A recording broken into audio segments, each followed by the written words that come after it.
Samajwadi party के अध्यक्ष ने लोकसभा चुनाव के लिए कार्यकर्ताओं को प्रशिक्षित करने के जिस मेगा अभियान की शुरुआत की, उसके साथ अब बस यात्रा का नया सिलसिला भी जुड़ गया है। यानी एक साथ दोहरे दांव को आजमाया जा रहा है।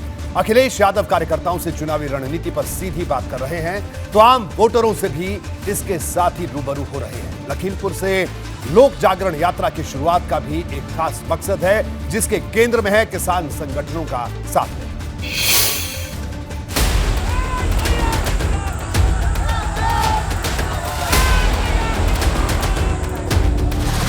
अखिलेश यादव फिर रथ पर सवार हो चुके हैं। एक बार फिर जनता के बीच सीधे संपर्क के लिए सपा अध्यक्ष मैदान में उतर चुके हैं। पहले प्रशिक्षण शिविर में कार्यकर्ताओं को संगठन के मंत्र से महाविजय की सीख दी। इसके बाद लखीमपुर खीरी से शुरू कर दी लोक जागरण यात्रा। यात्रा का मकसद सामाजिक न्याय लाने का है और पार्टी बता रही है कि इसका रास्ता सिर्फ और सिर्फ जातीय जनगणना है। बताओ, बिना गिनती के कैसे सबका साथ सबका संभव है? इसीलिए हम समाजवादी लोग चाहते हैं और ज्यादातर लोग चाहते हैं कि जाति जनगणना हो। कम से कम हमें और आपको पता हो कि हमारी आबादी कितनी है। हमारी आपकी आबादी ही नहीं पता होगी तो हम कैसे सबका साथ सबका विकास करेंगे और कैसे उनको हक और सम्मान दिलाएंगे। अखिलेश यादव के लिए ना तो बस यात्रा का प्रयोग नया है और ना ही कार्यकर्ताओं के चुनावी जागरण का, लेकिन ये भी सच है कि ये तमाम कोशिशें पिछले 9 सालों में नाकाम साबित हुई हैं। 2014 के बाद पार्टी चुनाव दर चुनाव हारती ही गई।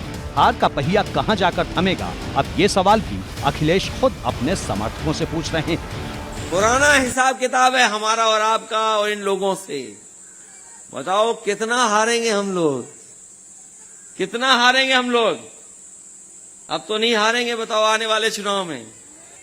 और हम अपने लोगों से कहेंगे और अपने मतदाताओं से भी, लड़ाई बहुत बड़ी है, कोई नासमझी मत करना। समाजवादी पार्टी को भरोसा है कि इस बात का नया प्रयोग रंग लाने वाला है। अखिलेश कह रहे हैं कि 2024 का चुनाव अलग होगा, खास होगा। ओबीसी की एकजुटता के लिए जातीय जनगणना के दांव को हर दिन दोहराने वाले सपा अध्यक्ष की नजर अब किसान वोट बैंक पर है। इसीलिए उन्होंने अपनी लोक जागरण यात्रा के लिए लखीमपुर खीरी को चुना। ये सरकार ऐसी है जिसको कोई परवाह नहीं है। ठाड़ से किसान कुचल दिए, कोई परवाह नहीं उनको। 700 से ज्यादा किसान आंदोलन में जान दे दिए, उनकी जान चली गई। बताओ, सरकार पर कोई फर्क पड़ा हो तो बता दो हमें। 700 से ज्यादा किसानों की जान चली गई। नेताजी अमर रहे। राजनीति का फॉर्मूला हालात के लिहाज से बदलता रहता है। अब अखिलेश का अंदाज बता रहा है कि उनका भावी प्रयोग सिर्फ ओबीसी जातियों के साथ किसानों और अल्पसंख्यक वर्ग की गोलबंदी तक ही सीमित नहीं रहने वाला, बल्कि सपा की नजर बसपा के कोर वोट बैंक पर भी है और वो बहुजन समाज की सोच रखने वाले तमाम अम्बेडकरवादियों को अपने साथ लाना चाहते हैं।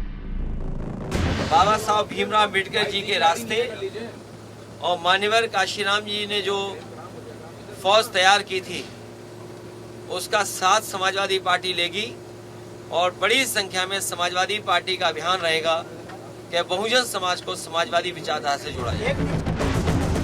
अखिलेश की कोशिश अपनी जगह है, लेकिन इस बार पार्टी का जोर सपा अध्यक्ष की सभाओं और यात्राओं में उमड़ने वाली भीड़ को वोट में बदलने पर सबसे ज्यादा होगा, क्योंकि पहले पार्टी ऐसा करने में नाकाम रही है।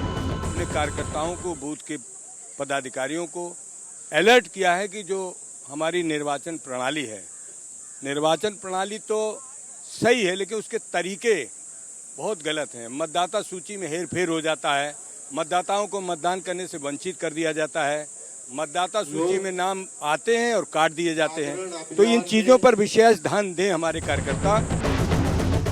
उधर भाजपा के दिग्गजों ने अखिलेश के हर तीखे हमले पर पलटवार की पूरी तैयारी कर रखी है। दावा है कि अखिलेश अब कितनी भी यात्राएं निकाल लें, लेकिन जनता उनके झांसे में नहीं आएगी, क्योंकि वोटरों का सपा से मोह भंग हो चुका है।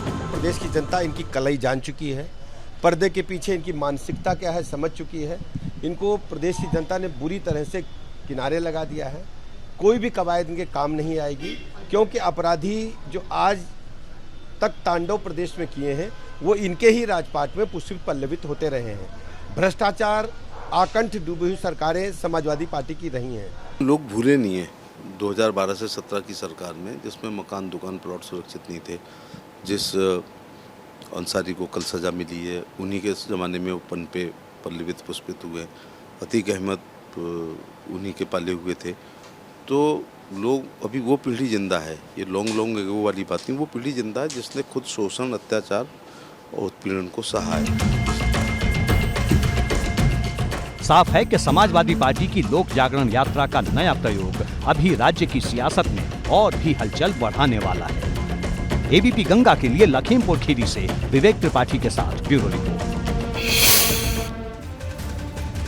अखिलेश यादव का मिशन बड़ा है। लोक जागरण यात्रा का सफर भले ही लखीमपुर खीरी से धरहरा तक पहुंचा, आज थम गया हो, लेकिन जातीय जनगणना से सामाजिक न्याय हासिल करने का जो मकसद पार्टी ने सामने रखा है, उसके एजेंडे की गूंज 2024 तक सुनाई देने वाली है। अखिलेश यादव ने अपनी नई यात्रा के जरिए समर्थकों तक कौन सा संदेश पहुंचाया है, अब मैं इसकी हर खास बात आपको बता दूंगा। अखिलेश यादव का मिशन लखीमपुर क्या है, जरा इसको समझिए। पार्टी के हर पुराने गढ़ में नए जोश के साथ लड़ेंगे। पिछड़ा वोट बैंक को एकजुट करना एजेंडे में सबसे ऊपर है। किसान आंदोलन को लेकर लखीमपुर बड़ा प्रतीक है। संवेदनाओं को नए सिरे से उभारना चाहते हैं। हर सभा में बार बार थार का जिक्र कर रहे हैं। थार को अन्याय और अत्याचार का प्रतीक बताया।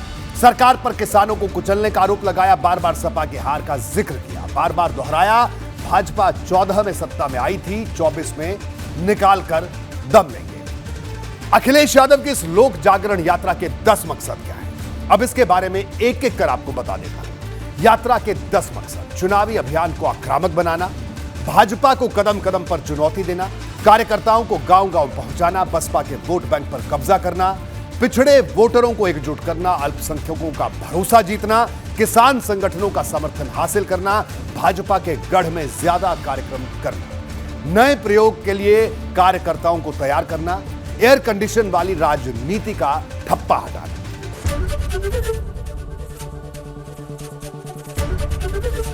एबीपी गंगा, खबर आपकी, जुबान आपकी।